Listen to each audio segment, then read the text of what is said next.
जब हम कहते हैं कि आपका नाम आपका चरित्र दर्शाता है, तो यह सत्य ही है।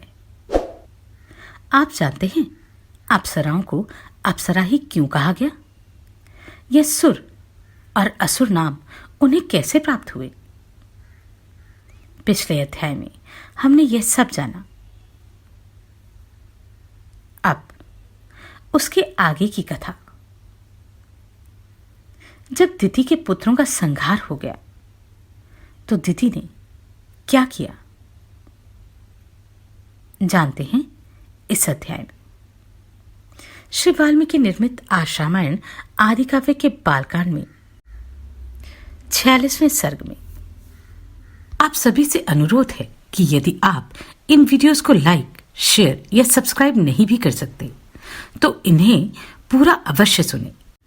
अपने उन पुत्रों के मारे जाने पर दिति को बड़ा दुख हुआ।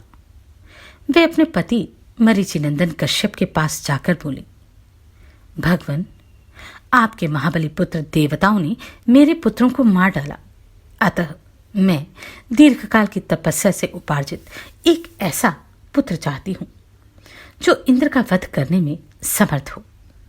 मैं तपस्या करूंगी, आप इसके लिए मुझे आज्ञा दें और मेरे गर्भ में ऐसा पुत्र प्रदान करें जो सब कुछ करने में समर्थ तथा इंद्र का वध करने वाला हो। उसकी यह बात सुनकर महातेजस्वी मरीचिनंदन कश्यप ने उस परम दुखिनी दिति को इस प्रकार उत्तर दिया, तपोधने, ऐसा ही हो।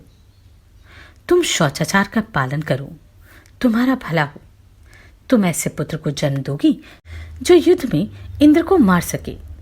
यदि पूरे 1 सहस्त्र वर्ष तक पवित्रता पूर्वक रह सकोगी तो तुम मुझसे त्रिलोकीनाथ इंद्र का वध करने में समर्थ पुत्र प्राप्त कर लोगी।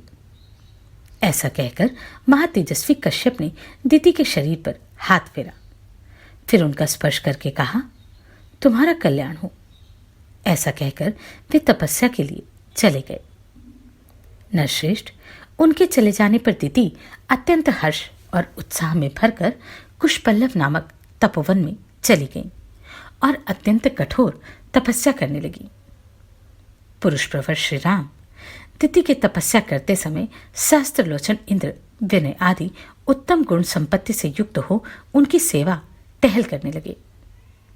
सहस्त्राक्ष इंद्र अपनी मौसी दिति के लिए अग्नि, कुशा, काष्ठ, जल, फल, मूल तथा अन्य अभिलषित वस्तुओं को ला लाकर देते थे। इंद्र मासी की शारीरिक सेवाएं करते, उनके पैर दबाकर उनकी थकावट मिटाते तथा ऐसा ही अन्य आवश्यक सेवाओं द्वारा वे हर समय दिति की परिचर्या करते थे।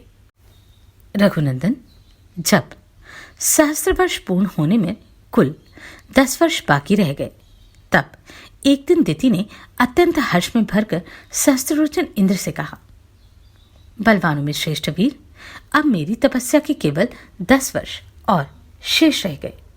तुम्हारा भला हो। 10 वर्ष बाद तुम अपने होने वाले भाई को देख सकोगे। बेटा, मैंने तुम्हारे विनाश के लिए जिस पुत्र की याचना की थी, वह जब तुम्हें जीतने के लिए उत्सुक होगा उस समय मैं उसे शांत कर दूंगी। तुम्हारे प्रति उसे वैर भाव से रहित तथा भ्रातृ स्नेह से युक्त बना दूंगी। फिर तुम उसके साथ रहकर उसी के द्वारा की हुई त्रिभुवन विजय का सुख निश्चिंत होकर भोगना। सुरश्रेष्ठ, मेरे प्रार्थना करने पर तुम्हारे महात्मा पिता ने 1000 वर्ष के बाद पुत्र होने का मुझे वर दिया है। ऐसा कहकर दिति नींद से अचेत हो गई। उस समय सूर्यदेव आकाश के मध्य भाग में आ गए थे। दोपहर का समय हो गया था। देवी दिति आसन पर बैठी बैठी झपकी लेने लगी। सिर झुक गया और केश पैरों से जा लगे।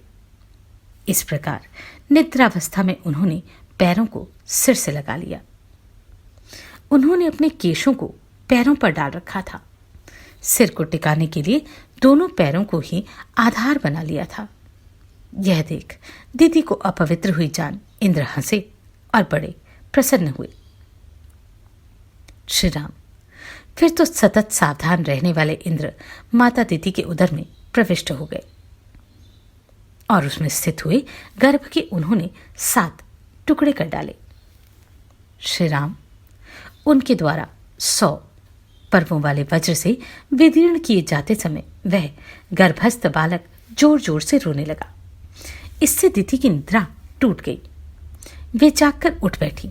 तब इंद्र ने उस रोते हुए गर्भ से कहा, भाई मत रो, मत रो। परंतु तेजस्वी इंद्र ने रोते रहने पर भी उस गर्भ के टुकड़े कर ही डाले। उस समय दिति ने कहा, इंद्र, बच्चे को ना मारो, ना मारो। माता के वचन का गौरव मानकर इंद्र सहसा उदर से निकल आए। फिर वज्र सहित इंद्र ने हाथ जोड़कर दिति से कहा, देवी, तुम्हारे सिर के बाल पैरों से लगे थे, इस प्रकार तुम अपवित्र अवस्था में सोई थी। यही छिद्र पाकर मैंने इस इंद्रहंता बालक के 7 टुकड़े कर डाले। इसलिए मां, तुम मेरे इस अपराध को क्षमा कर दो। इस प्रकार श्री वाल्मीकि निर्मित आर्ष रामायण आदि काव्य के बालकांड में 46वां सर्ग पूरा हुआ। आप सभी को कोटि कोटि साधुवाद। आपने इन वीडियोस को इतना प्रेम दिया। नमस्कार, मैं आभा शर्मा जावास। यदि आपको मेरा ये प्रयत्न सराहनीय लगा हो तो मुझे सब्सक्राइब करके प्रोत्साहित करें।